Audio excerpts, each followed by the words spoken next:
মহামৃত্যুঞ্জয় মন্ত্র ভগবান শিবের একটি সর্বরোগ হরণকারী মন্ত্র।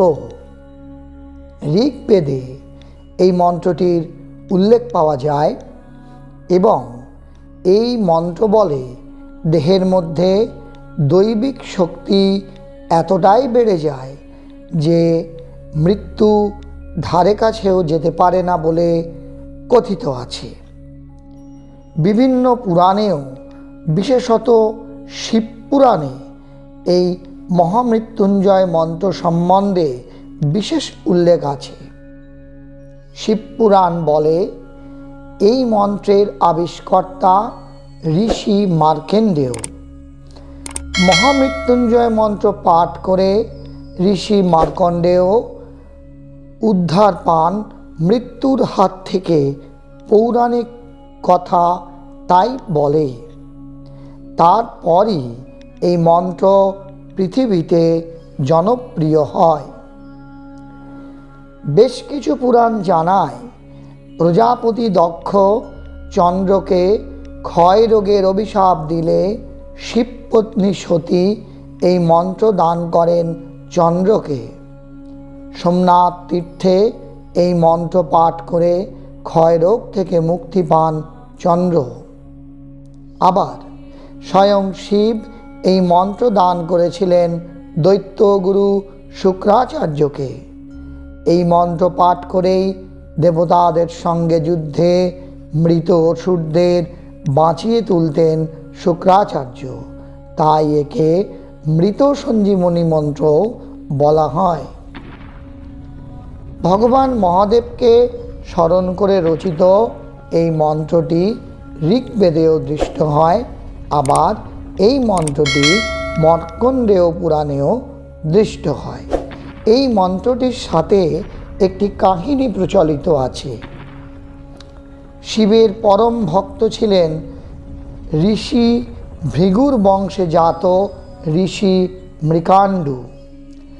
ঋষি মৃকাণ্ডু পুত্রহীন ছিলেন।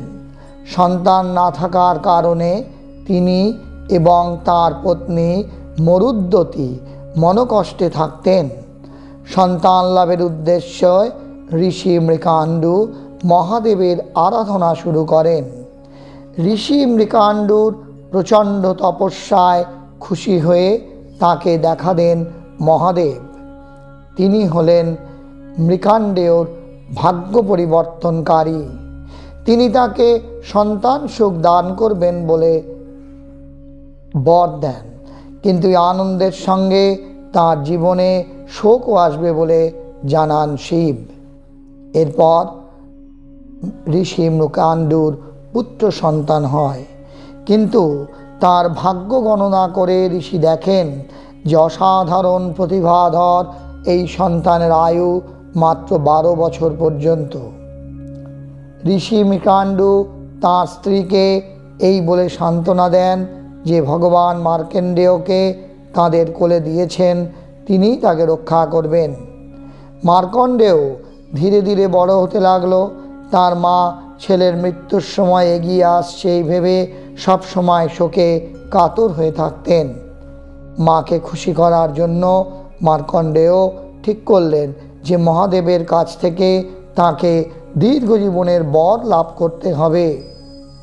শিবের আরাধনার জন্য মহামৃত্যুঞ্জয় মন্ত্র রচনা করলেন মার্কণ্ডেয়। শিব মন্দিরে এই মন্ত্র পাঠ করতে লাগলেন তিনি।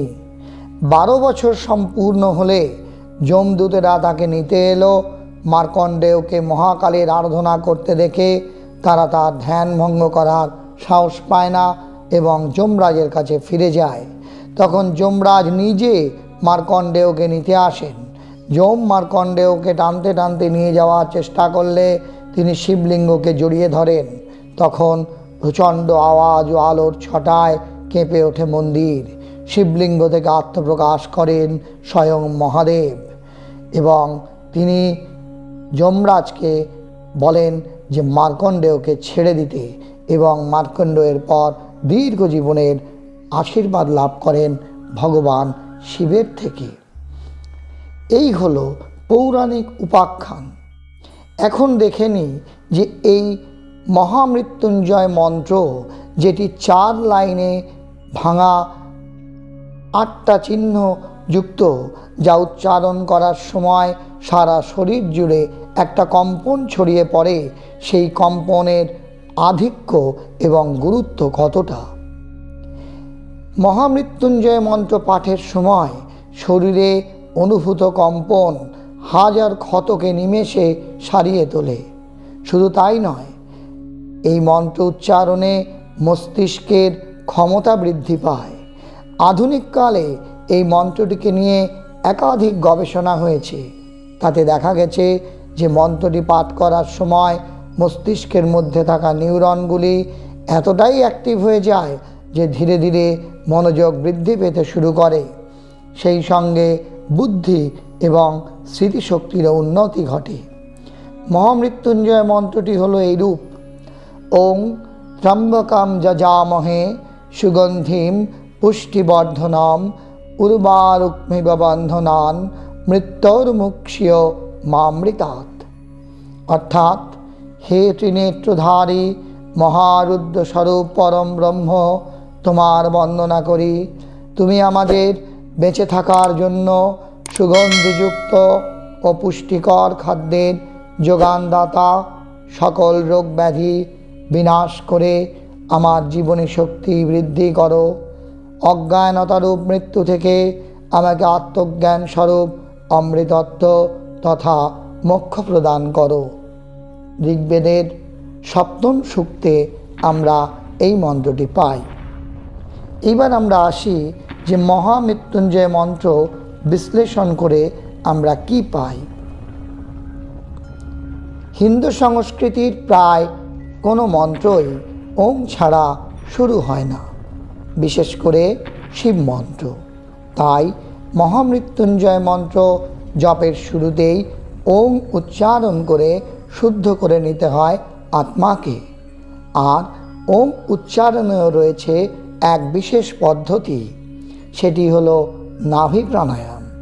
নাভি থেকে উপরের দিকে নিঃশ্বাসের সঙ্গে বের করতে হয় ওম শব্দের ধ্বনি। অর্থাৎ এই প্রাণায়াম শুরু হলে ওম ধ্বনি উচ্চারিত হতে শুরু করে। ত্র্যম্বকম বলতে কি বোঝায়? শিবের একটি নাম ত্র্যম্বক, যার 3টি চোখের মধ্যে একটি সূর্য, একটি চন্দ্র এবং অপরটি অগ্নি। বেঁচে থাকার জন্য মানুষের এই 3টিরই তেজ প্রয়োজন। তাই যে মন্ত্র উদ্ধার করতে পারে মৃত্যু থেকে, তার অধিকর্তা ঈশ্বরকে সম্বোধন করা হয়েছে ত্র্যম্বক নামে। যজামহে, যজামহে মানে ত্র্যম্বককে যজন বা উপাসনা করি, অর্থাৎ তাকে শ্রদ্ধা জানাই। সুগন্ধিম, যে ঈশ্বরকে এই মন্ত্রে বর্ণনা করা হয়েছে তিনি সুগন্ধিযুক্ত।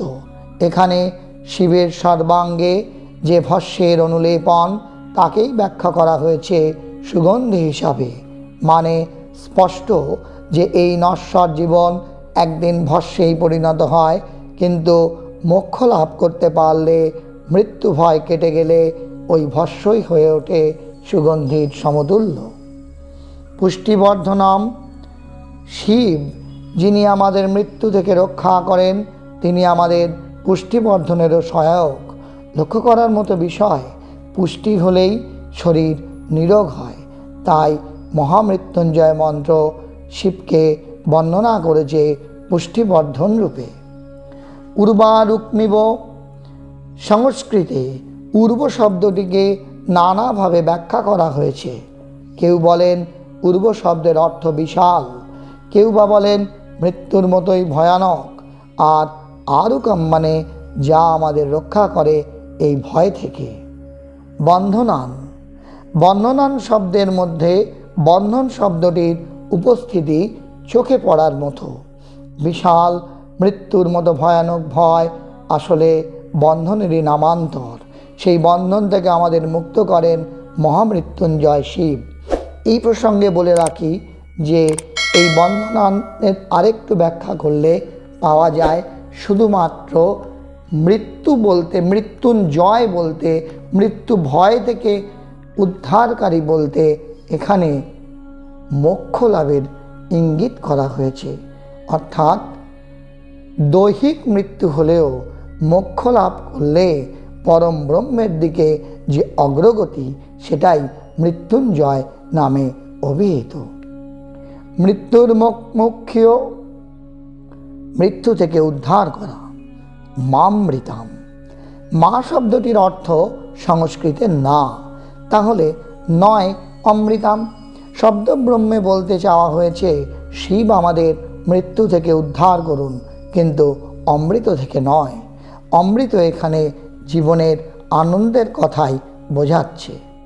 সুতরাং মহামৃত্যুঞ্জয় মন্ত্র পাঠে যে দীর্ঘ জীবন লাভ করা যায়, সেটি যেমন বৈজ্ঞানিকভাবে অনেকাংশেই পরীক্ষিত, কিন্তু সাথে সাথে এটাও বলতে হয় যে মহামৃত্যুঞ্জয় পাঠের মাধ্যমে একটি মোক্ষ লাভের উদ্যোগ নেওয়া হয়।